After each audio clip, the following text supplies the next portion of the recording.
Okay.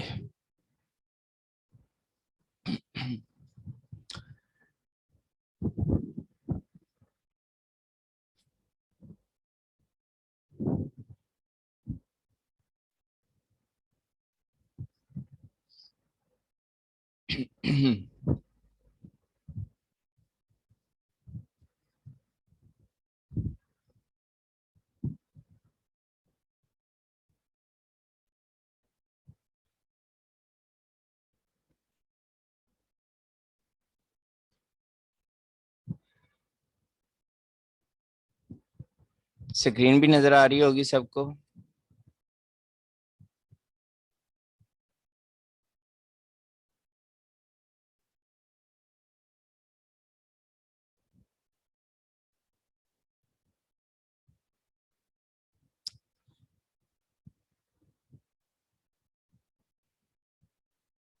ठीक है, thank you. और एक लास्ट बात है कि अगर एप्लीकेशन का टाइम आउट हो जाता है, ये जूम क्लाउड एप्लीकेशन, इसका टाइम आउट हो जाता है 40 मिनट के अबाउट। अगर टाइम खत्म हो जाता है तो जो लिंक आपके पास है उसी लिंक से रीज्वाइन करना है आपने फौरन। जैसे ही डिस्कनेक्ट हो फौरन से आपने रीज्वाइन कर लेना है। चलिए बिस्मिल्लाह करते हैं फिर। आपने लास्ट लेक्चर में वदूद साहब से सीख लिया कि फैक्टोरियल क्या चीज होती है और परमुटेशन क्या चीज है। ये नेक्स्ट टॉपिक है हमारे पास, कम्बिनेशंस। कम्बिनेशंस भी उसी तरह ही है, इसमें फैक्टोरियल है, इसके लिए एक बाकायदा फार्मूला है, फार्मूला में हम सब्स्टिट्यूशन करते जाएंगे और निकालते जाएंगे वैल्यूज। लेकिन ये एक्चुअली है क्या चीज, इसकी डेफिनेशन देख लेते हैं। Combination of n different objects. For example 8 objects हैं, ठीक है, 8 तक काउंटिंग है। Taken r at a time, उसमें से कुछ एक वक्त में लिए जाते हैं, ठीक है, 3 ले लेते हैं। Is a set of r objects. Combination वो कहलाएगा जो सिर्फ रिक्वायर्ड नंबर को उठाने से एक सेट बनता है, ठीक है। मतलब मैं कहता हूँ 8 में से 3, 8 लोग हैं, 8 में से 3 लोगों की एक मीटिंग कमेटी बनानी है, ठीक है। तो वो तो बहुत सारे हमारे पास ऑप्शंस होंगे ना, 8 में से 3 3 कितने ही हम उठा सकते हैं। और उनके अलग अलग हम एक दफा ए बी सी 3 लोग रखेंगे, एक दफा ए बी डी 3 लोग रख सकते हैं, एक दफा ए बी ई ये 3 लोग रख सकते हैं। तो मतलब एक्चुअली जो 3 लोगों का सेट होगा वो कहलाएगा कॉम्बिनेशन, ठीक है। कितने कॉम्बिनेशन बन जाते हैं वो अलग बात है, वो बाद में निकालने वाली बात है, ठीक है। सबसे पहले तो हमें ये पता होना चाहिए कॉम्बिनेशन क्या चीज है। कॉम्बिनेशन, जितने रिक्वायर्ड लोग हैं वो सारे जो एक सेट बना रहे हैं उसको कॉम्बिनेशन कहते हैं, ठीक है। और इसको निकालने के लिए क्या फार्मूला यूज होता है?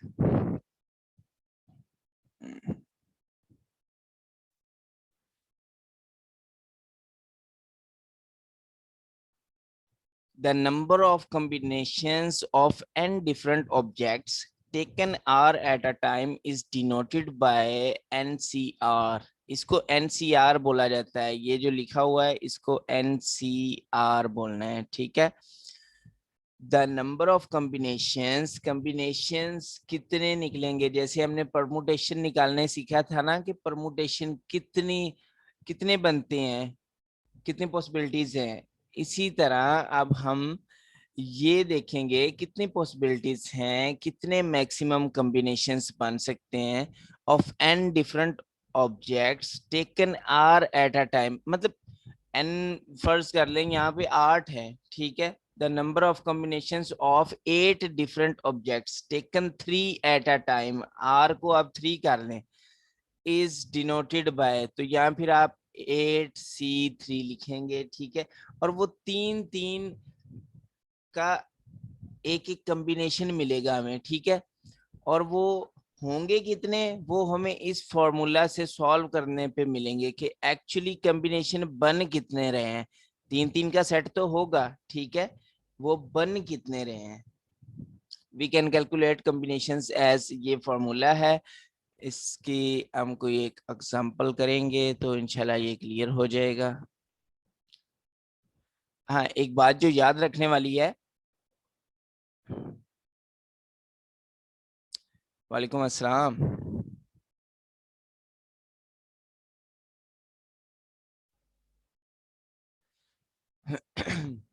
परमुटेशन में हमने नोटिस किया था कि अरेंजमेंट मैटर करती है। फॉर एग्जांपल मैं कहता हूं कि 3 ऑब्जेक्ट्स हैं मेरे पास और मैंने 3 के 3 यूज करने हैं, तो कितनी परमुटेशंस बनेंगी। तो आप लोगों को याद होगा फार्मूला, वो फार्मूला था n फैक्टोरियल और बटे में था हमारे पास n-r फैक्टोरियल। ठीक है। और अगर हम कॉम्बिनेशन की बात करें तो कॉम्बिनेशन में हमारे पास फार्मूला आ गया है n फैक्टोरियल और बटे में n-r फैक्टोरियल और क्रॉस करके फिर से r फैक्टोरियल। ठीक है। यहाँ पे अरेंजमेंट मैटर करती है। अगर आप a b c ये 3 यूज कर रहे हैं तो इनकी अरेंजमेंट मैटर करेगी, क्योंकि आपने देखा 3p3 अगर हम सॉल्व करते हैं तो 6 आएगा, तो मतलब 6 परमुटेशंस बनने के 6 बनेंगी परमुटेशंस। वो कैसे बनेंगी, ये सिर्फ अरेंजमेंट की वजह से, वरना है तो वही ए बी सी और तो कुछ नया नहीं आया। आपने एक दफा ABC लिख दिया, दूसरी दफा ACB लिख दिया, तो एक नई परमुटेशन बन गई। तीसरी दफा आपने लिख दिया BAC, तो फिर अगेन एक न्यू परमुटेशन बन गई। CAB, ये एक और न्यू परमुटेशन बन गई जो पहले नहीं है हमारे पास। BCA, मतलब अरेंजमेंट आप चेंज कर रहे हैं, सीक्वेंस उसकी बदल रहे हैं, ये 6 परमुटेशंस बन रही हैं। लेकिन कॉम्बिनेशन में अरेंजमेंट बिल्कुल मैटर नहीं करती। आपने ABC को यूज करते हुए जब कॉम्बिनेशन बनाना है तो वो कैसे बनेगा, आपने n फैक्टोरियल लिखना है बटे में n-r फैक्टोरियल और फिर से r फैक्टोरियल। अब देखें यहाँ पे 3 फैक्टोरियल आप 3 to 1 लिख रहे हैं, 3 - 3 फैक्टोरियल 0 जो कि 1 होता है, और नीचे जो दूसरा 3 फैक्टोरियल दिया हुआ वो 3 to 1, 6/6 1 आ गया। मतलब सिर्फ एक ही बनेगी कॉम्बिनेशन में। अगर आप ABC यूज कर रहे हैं तो कॉम्बिनेशन का मतलब क्या है कि ABC है तो यही ना ABC। अरेंजमेंट मैटर नहीं करती, या वो आप ACB लिख लें फिर भी बात वही है, एक ही है कॉम्बिनेशन। ये दूसरा कॉम्बिनेशन नहीं है। यहाँ पे अरेंजमेंट चेंज करने पे कोई नया कॉम्बिनेशन नहीं बन जाता।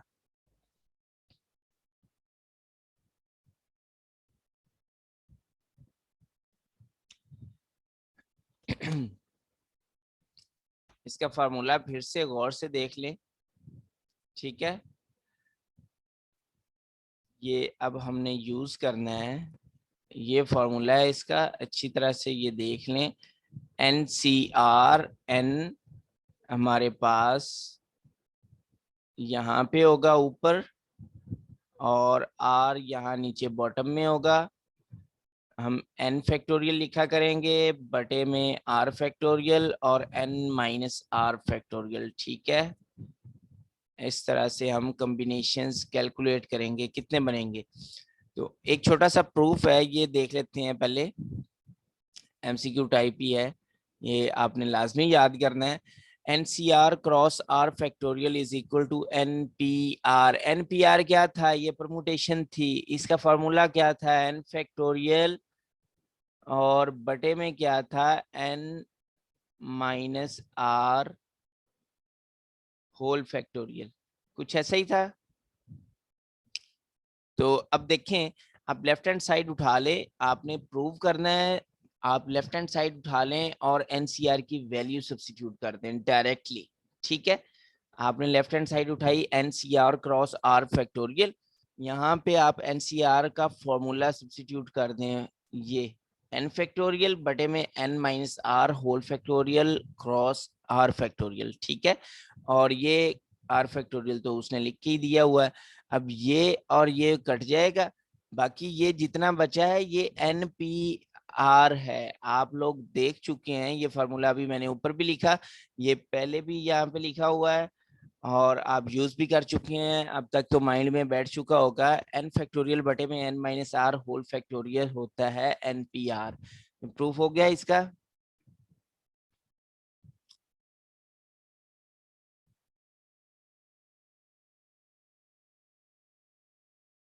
एक ये है, और ये लाजमी आपने याद रखना है, MCQ है और बहुत ही इम्पोर्टेंट है ये आपके लिए, कि NCR NC n-r के इक्वल होता है। ठीक है, मतलब R की जगह हम n-r भी लिख दें तब भी कोई फर्क नहीं पड़ेगा। कहने का मतलब ये, अगर 8C5 हो, ये इक्वल होगा 8C, अब n-r करें, 8-5 करें 3, 8C3 भी अगर लिख दूं तो ये दोनों की वैल्यू सेम है, 8C5 की भी वैल्यू सेम है और 8C3, मतलब दोनों एक ही नंबर दे रहे हैं, कोई फर्क नहीं पड़ेगा। ठीक है, अब ये इस टाइप का है, और ये इस तरह के MCQs भी आ सकते हैं आपको।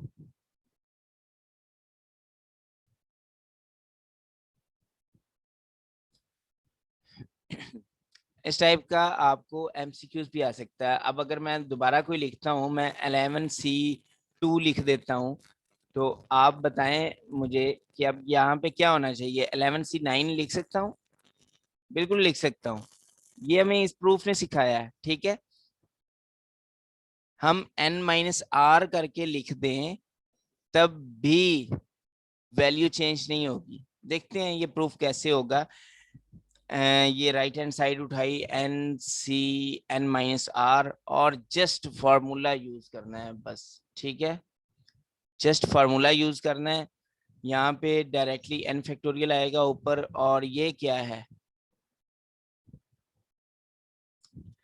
ये हमने वही लिखना है ना, n-r, तो n-r लिखते हुए n तो माइनस हो गया और r को प्लस करना पड़ेगा, जाहिर सी बात है, हम माइनस कर रहे हैं तो ये ऑलरेडी माइनस दिया हुआ है, ये प्लस हो जाएगा। और ये जो कि r फैक्टोरियल लिखा जाता है, यहाँ पे आप एक्चुअली टोटल r n-r दिया हुआ है, तो ये n-r फैक्टोरियल लिखेंगे, ये और ये कट गया, और ये देखें अब फार्मूला क्या चीज बन गई है, वही NCR। अब चलते हैं नेक्स्ट। एक ये प्रूफ है, ये आप लोगों ने खुद करना है, इस पे मैंने डू योर सेल्फ लिख दिया है।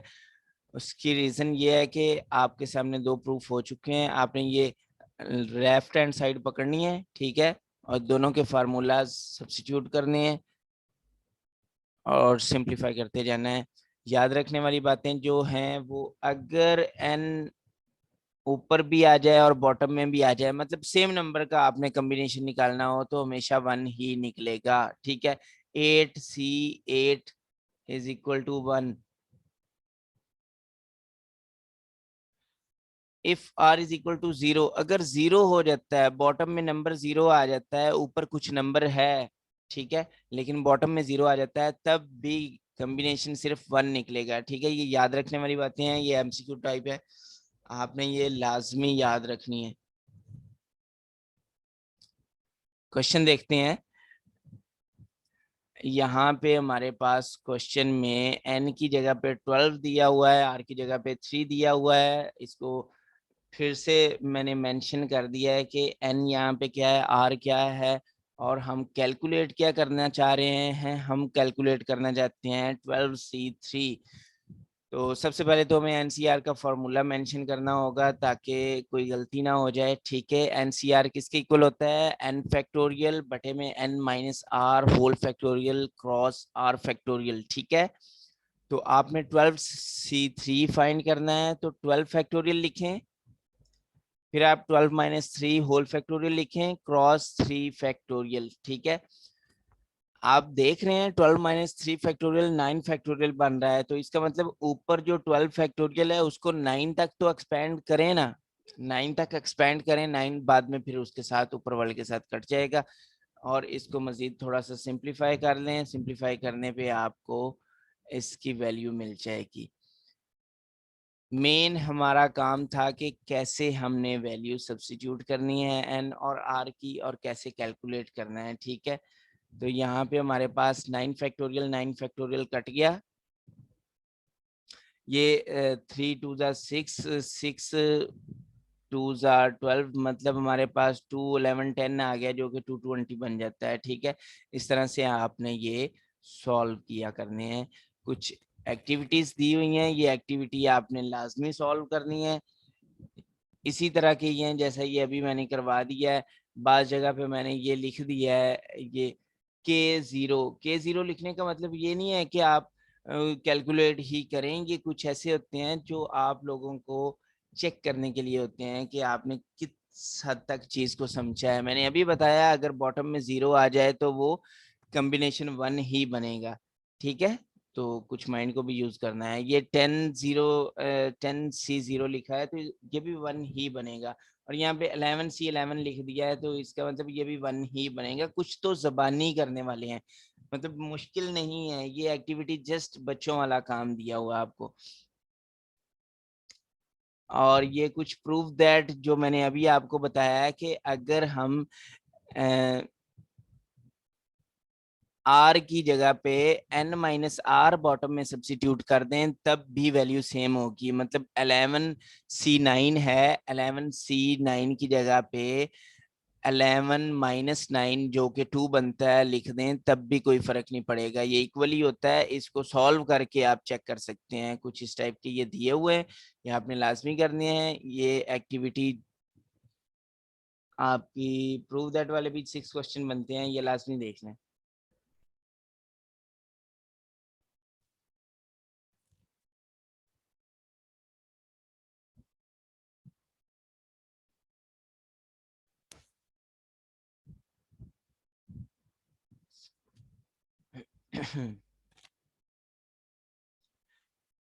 ऐसा क्वेश्चन भी आ सकता है कि आपको एन ना दिया जाए और कुछ और इंफॉर्मेशन दी जाए और एन फाइंड करने का कहा जाए।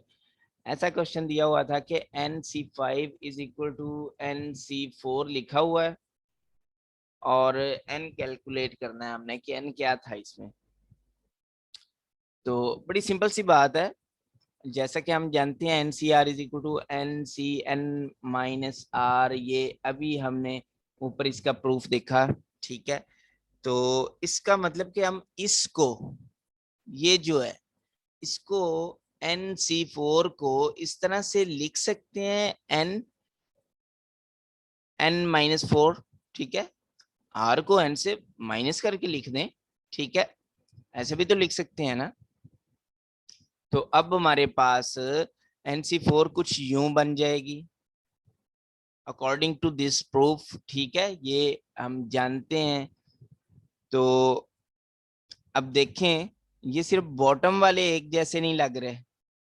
ठीक है, बाकी सारा कुछ एक जैसा है। NC इनको कंपेयर कर लें। इनको कंपेयर करने पे हमें n की वैल्यू क्या मिल गई, 9। अब आप यहाँ 9 अगेन सब्सिट्यूट करके, यहाँ पे n की जगह पे 9 लिखें, 9 लिखें, 9 सब्सिट्यूट करके चेक कर सकते हैं कि क्या वाकई ये ठीक वैल्यू दे रहे हैं, इक्वल वैल्यू दे रहे हैं, सेटिस्फाई करता है।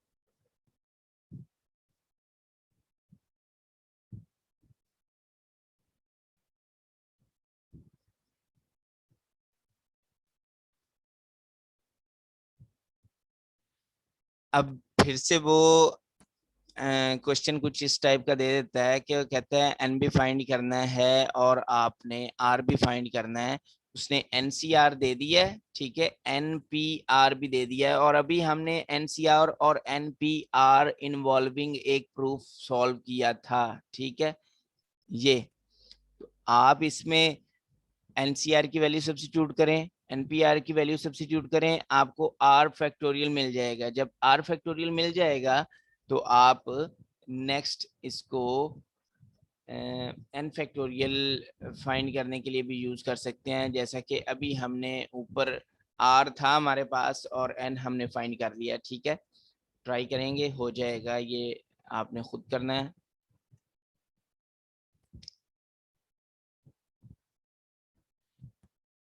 क्वेश्चन 5, ये the members of a club are 12 boys and 8 girls. 12 लड़के हैं और 8 लड़कियां हैं। In how many ways can a committee of 3 boys and 2 girls be formed. ठीक है, कितने वेज हैं कि हम 3 लड़के और 2 लड़कियों की एक कमेटी बनाएं। जरियाब ताहिर, आप मार्किंग नहीं करें, आपको जो भी क्वेश्चन है आपने जस्ट चैट बॉक्स यूज करना है, और मैं जैसे ही चैट बॉक्स देखूंगा मैं सबके क्वेश्चंस के आंसर्स दूंगा। मैंने आप सबसे कहा है कि किसी ने भी इंतजार नहीं करना, जिसके माइंड में जो भी क्वेश्चन आता है फौरन साथ साथ लिखता जाए, मैं ए टू जी सारे चेक करूंगा, ठीक है। थोड़ा सा इंतजार करें, आप लोगों ने मार्किंग नहीं करनी ऊपर। अच्छा, तो अब हमने करना क्या है, टोटल बॉयज कितने हैं, 12 दिए हुए हैं, और कमेटी बनानी है 3 बॉयज से। तो हम 12 में से 3 बॉयज अगर यूज करते हैं तो एक्चुअली 220 कॉम्बिनेशंस बन सकते हैं। ये आपने एनसीआर वो फॉर्मूला वगैरह में सब्स्टिट्यूट करके इसको कैलकुलेट कर देना है, ठीक है। और टोटल गर्ल्स दी हुई हैं 8, और गर्ल्स वो कहता है सिर्फ 2 यूज करनी है, तो मतलब हम 8 में से सिर्फ 2 यूज कर सकते हैं। 8C2 कॉम्बिनेशन हम कैलकुलेट करेंगे और ये बनेगा 28, ठीक है। ये भी आपने कैलकुलेट कर लेना है, और टोटल कमेटी बनेगी, फिर इनको हम मल्टीप्लाई कर सकते हैं, ठीक है। 220 क्रॉस 28, ये 6160 वेज हैं हमारे पास ऐसी कमेटी बनाने के लिए। तो ऐसे क्वेश्चन सॉल्व करने के लिए आपने क्या किया करना है, जितने रिक्वायर्ड हों वो नीचे आर लिखना है, और जितने टोटल हों वो ऊपर लिख देना है। बस सिंपल सा काम है, कैलकुलेट कर देना है। क्वेश्चन नंबर 9 भी क्वेश्चन 5 की तरह ही है, ठीक है। ये इसी तरह ही दिया हुआ है, आपने ये सॉल्व करना है।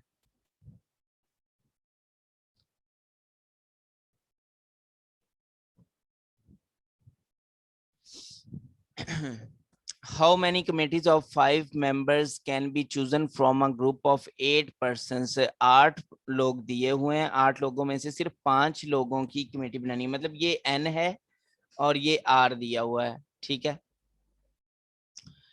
When each committee must include 2 particular persons, दो उसने पहले ही फिक्स कर दिए हैं, 2 पर्टिकुलर पर्सन हैं, मतलब हमने 5 लोगों की जो कमेटी बनानी है, जो न्यू कमेटी बनाएंगे, उसमें 2 तो फिक्स हैं, 2 पर्टिकुलर हैं, वो चेंज नहीं होंगे।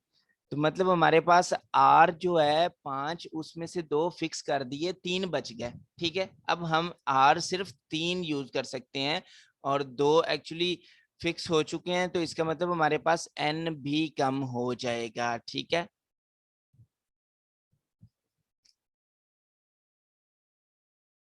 ये हम कैलकुलेट करेंगे, 8 में से 2 फिक्स निकाल दिए तो ये एन हमारे पास 6 रह गया, और यहाँ 5 में से 2 फिक्स निकाल दिए तो ये हमारे पास 3 रह गया, और 6C3 कैलकुलेट करें 20 बन जाएगा। हमारे पास 20 वेज हैं कि हम एक ऐसी कमेटी बनाएं जिसमें 2 पर्टिकुलर पर्सन हैं और बाकी 3 हमने ऐड कर दिए, और टोटल लोग 8 थे। क्वेश्चन 7 बिल्कुल इसी तरह का ही है, वो आपने खुद कर लेना है। और क्वेश्चन 8 जो है ये, क्वेश्चन नंबर 8 और 10 ये दोनों एक्टिविटी में मैंने लिख दिए हुए हैं, ठीक है। और एक्टिविटीज आपने देख ली, बहुत सिंपल सी थी, कोई मुश्किल काम नहीं है, ठीक है। आपने ऐसे करना है कि एक पीडीएफ बनानी है एक्टिविटी की, और अपने टीचर्स को वो चेक करवानी है, ठीक है। अगर नहीं समझ आती तो आपने उनसे हेल्प ले लेनी है पहले। तो नया टॉपिक प्रोबेबिलिटी है, वो स्टार्ट करने से पहले मैं आप लोगों के क्वेश्चंस देख लूं।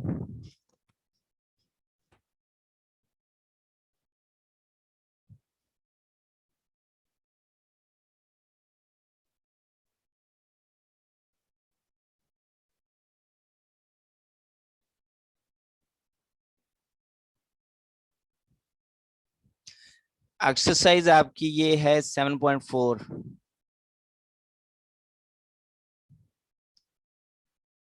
और जरिया आपने कोई क्वेश्चन लिखा नहीं है, आपको कोई क्वेश्चन नहीं था?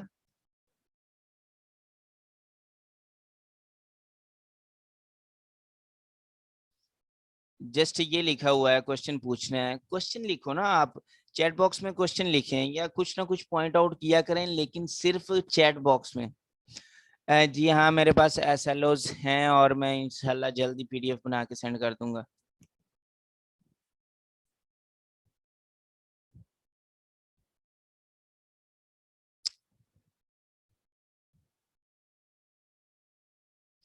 क्वेश्चन 6 दोबारा। अच्छा, बस इतनी सी बात थी। क्वेश्चन 6 में उसने हमें कहा है कि 8 लोग हैं, 8 लोगों में से आपने सिर्फ 5 लोगों की एक कमेटी बनानी है, ठीक है। लेकिन उसने ऑलरेडी कह दिया कि 2 पर्टिकुलर पर्सन्स हैं, तो मैं कॉम्बिनेशन में बता चुका हूं कि ए बी सी अगर लेना है तो वो चाहे आप बी सी ए लिख दें, लेकिन है तो वो एक ही ना, है तो वही सेट ए बी सी। तो मतलब अगर 2 पर्टिकुलर पर्सन आते हैं, उनको चाहे फ्रंट पे खड़ा करें चाहे बैक पे खड़ा करें, वो उसी 5 मेंबर की कमेटी के लोग हैं। उनकी अरेंजमेंट चेंज करने से कोई असर नहीं पड़ेगा, मतलब उनको कॉम्बिनेशन कैलकुलेट करते हुए इंक्लूड करने की जरूरत ही नहीं, क्योंकि वो फिक्स हो गए हैं ना, उन्होंने तो रहना है इस सेट में, ठीक है। बाकी कितने आ सकते हैं वो हम चेक करेंगे, तो जाहिर सी बात है 2 फिक्स हो गए, तो टोटल में से हमारे पास 6 रह गए, जिनमें से हमने कॉम्बिनेशंस निकालना है, और 5 जो हमने यूज करने हैं उसमें से हम फिर 3 यूज करेंगे।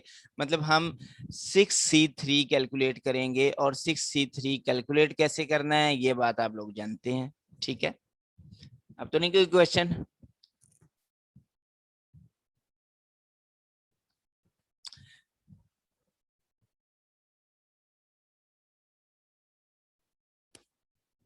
ओके, प्रोबेबिलिटी चेक करते हैं अब, ठीक है। प्रोबेबिलिटी बहुत ही इंटरेस्टिंग टॉपिक है। Probability is the numerical evaluation of a chance that a particular event would occur। Probability एक चांस है, ठीक है, कि ये काम होगा या नहीं होगा, ठीक है। और इसको मैथमेटिकली कैलकुलेट करने के लिए हमारे पास एक फार्मूला होता है, वो फार्मूला ये है कि फॉर एग्जांपल कोई एक इवेंट है ए, तो उसके अकर होने की क्या प्रोबेबिलिटी है। हम उसके ये देखेंगे कि फेवरेबल आउटकम्स कितनी होंगी इवेंट की, और टोटल आउटकम्स कितनी होंगी। फेवरेबल आउटकम्स ऊपर लिखेंगे और टोटल आउटकम्स नीचे लिखेंगे और कैलकुलेट कर देंगे। ये फेवरेबल आउटकम्स क्या होती हैं, टोटल आउटकम्स क्या हैं, इवेंट क्या चीज है, ये चीजें तो आप लोगों को पता नहीं है, तो पहले ये देख लेते हैं। सैंपल स्पेस कहते हैं the set S consisting of all possible outcomes of a given experiment is called the sample space, ठीक है। एक ऐसे सेट को सैंपल स्पेस कहा जाता है जिसमें तमाम पॉसिबल आउटकम्स दी जाती हैं। मतलब फॉर एग्जांपल मैं कहता हूं कि एक डाइस मैंने फेंका है, लूडो डाइस, ठीक है। और ये बाद की बात है कि मैं क्या एक्सपेक्ट कर रहा हूँ, कौन सा इवेंट आपको देता हूँ कि ये नंबर आना चाहिए, कितनी पॉसिबिलिटी है। पहले तो आपको ये पता होना चाहिए कि जब एक डाइस फेंका जाता है तो टोटल उसकी आउटकम्स हो कितनी सकती हैं, क्या क्या हो सकती हैं। 1 आ सकता है, 2 आ सकता है, 3 आ सकता है, 4 5 6, 6 साइड्स ही होती हैं और उनके ऊपर 6 ही हमारे पास मैक्सिमम नंबर्स होते हैं। तो टोटल आउटकम्स उसकी 6 हो सकती हैं, पॉसिबिलिटी ये है, ठीक है। होगी तो कोई एक ही, फेस तो कोई एक आना है ऊपर, लेकिन एक्चुअली टोटल जितनी बन सकती हैं, ठीक है, मतलब इनमें से कोई आ सकती है। जो टोटल दी होती हैं, जो पॉसिबल आउटकम्स होती हैं, उनको हम कहते हैं सैंपल सैंपल स्पेस, ठीक है। अब इवेंट उसमें से ये हो सकता है कि मैं कहूं कि इवन नंबर आने की कितनी पॉसिबिलिटीज हैं? तो इवन नंबर कौन कौन से आ सकते हैं इसमें? 2, 4, 6, ठीक है। तो ये तो तीन आउटकम्स इसके फेवरेबल भी आ गई हैं। तो अभी मैंने कहा प्रोबेबिलिटी किसी भी इवेंट की निकालनी हो तो फेवरेबल आउटकम से टोटल आउटकम डिवाइड कर दें। ठीक है, फेवरेबल आउटकम हमने 3 लिखी, टोटल 6 बन रही हैं। तो ये 1/2 प्रोबेबिलिटी आ गई कि इवन नंबर आएगा, ये 1/2 इसकी प्रोबेबिलिटी आ गई।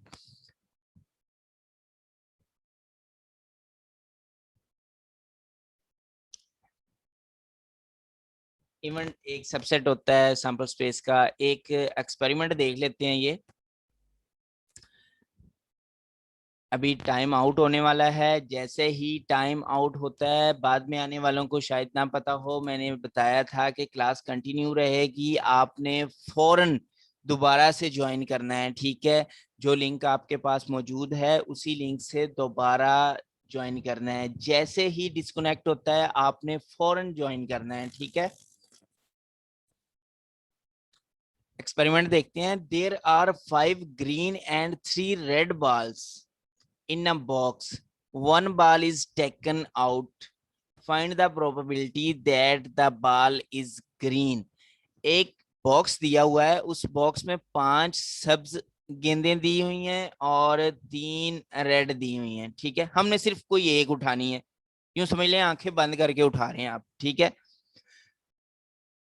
प्रोबेबिलिटी चेक करनी है कि बाल ग्रीन होगी, इसकी कितनी प्रोबेबिलिटी है। मतलब क्या चांस है कि एक ग्रीन बाल आ जाए। ठीक है, कितने फीसद चांसेस निकलते हैं? हम ऐसे नॉर्मली बात कर रहे होते हैं कि ये कितने फीसद चांसेस हैं कि ये काम होगा वो काम होगा, तो वो एक्चुअली उसके पीछे प्रोबेबिलिटी काम कर रही होती है। एंड टोटल बाल्स उसने कितनी दी हुई हैं? 5 ग्रीन है, 3 रेड है, तो इसका मतलब 8 बाल्स है। ठीक है, तो 8 में से हमने उठाना है। पॉसिबल आउटकम्स इसकी कितनी है? टोटल 8 हैं। तो हम एन एस जो लिखेंगे वो 8 लिखेंगे। ठीक है, ग्रीन बाल इसमें दी हुई कितनी है? 5 दी हुई है।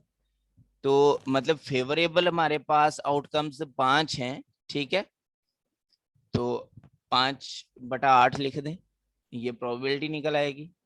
ये देखें, सिंपल सा काम है।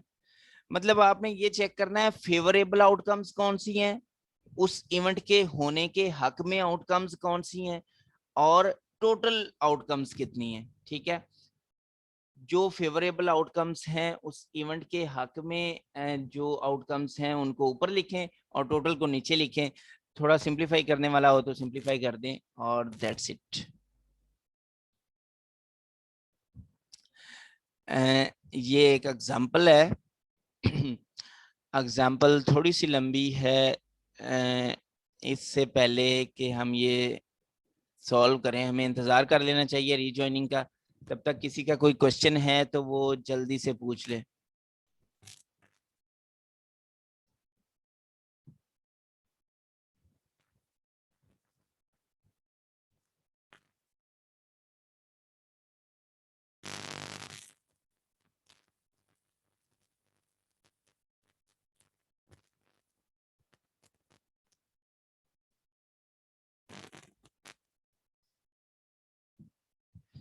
नहीं, जरूरी नहीं जो ज्यादा होंगे वही फेवरेबल होंगे। आपने चेक करना है कि वो क्या कह रहा है। जैसे अभी हमने एक एग्जांपल देखी, अब मैं आपसे पूछता हूँ।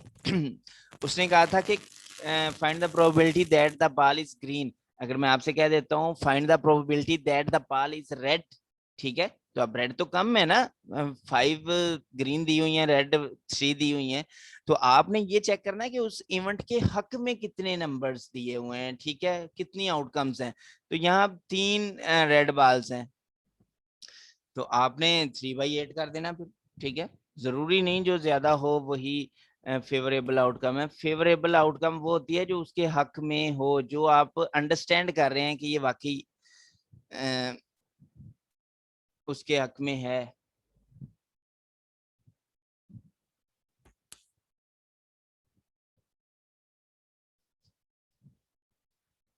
चलें देखते हैं टाइम आउट होने तक कितना इसको कर सकते हैं हम अगेन से।